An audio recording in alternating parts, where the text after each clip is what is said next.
Okay, so what do I want for Christmas? I'm a fixed income manager. If nothing happens, I'm happy. So what I want for Christmas is a stable, non-volatile, very boring economic end to the year, beginning to next year.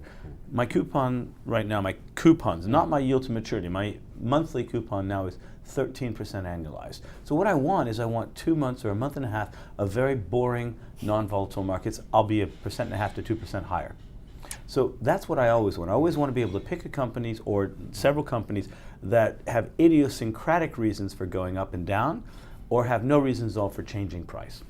I mean, that's in my personal domain. I want my family to be happy, and I want to hang out with my kids and wife, and have a happy Christmas. Well, what do I like for Christmas? I mean, you might say I want good news, but assuming, of course, that we're positioned for it. But good news for us probably means more honesty from politicians and possibly even central banks in admitting the scale of the task and the scale of the problem.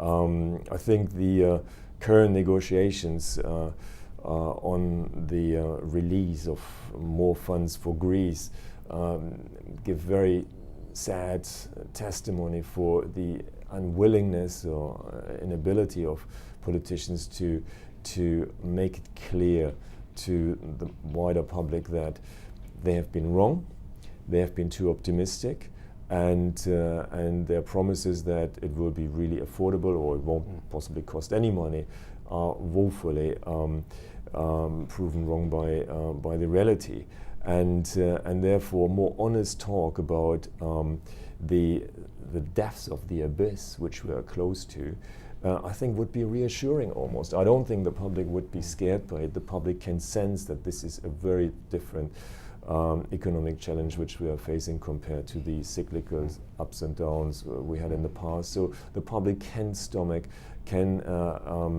digest the truth, and I wish politicians were to realize that and start to rebuild confidence by putting the facts on the table, including if those which are inconvenient, and I think it's time for some possibly radical decisions to make sure that the modeling through approach, which has so far been applied, which was accompanied by the denial of the true risks and the true costs of any scenario, is replaced by more bold action, which questions possibly also those fundamental assumptions which politicians don't like to question, including, and you might have guessed what I'm getting at, the question, does the euro actually do something for Europe? And at some point the question has to be allowed to be asked. At the moment it's almost taboo.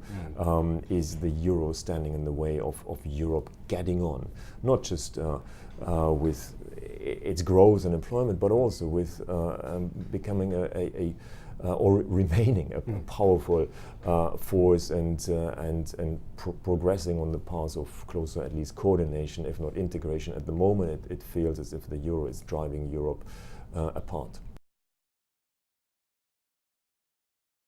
I think crystal ball would clearly be the answer to that question, but I think the thing that is hardest to formulate an opinion on at the moment is not necessarily where you think things are going, but at what point you think the triggers will occur which will lead to the next step in the delevering process, or when is it that Spain falls out of investment grade, and when do they ask for aid? So maybe it's a 2013 calendar with some things filled in on appropriate dates. I'd like to think a measure of insight in terms of what's going to happen next year within the marketplace. Because again, if I wound back the clock 12 months and looked to where we are today, the answers are actually wrong in terms of how I thought events were going to unfold. And that's very much because the ability to second guess what politicians and central bankers are doing is very, very difficult. So I think as a money manager, is that insight is something that I value. and that when I have that insight, obviously I can put it to work. So obviously for Christmas, if I had a magic wand, I can actually see how events 12 months' time are going to look, replay it, then that would be a perfect gift. Mark, thank you very much. Pleasure.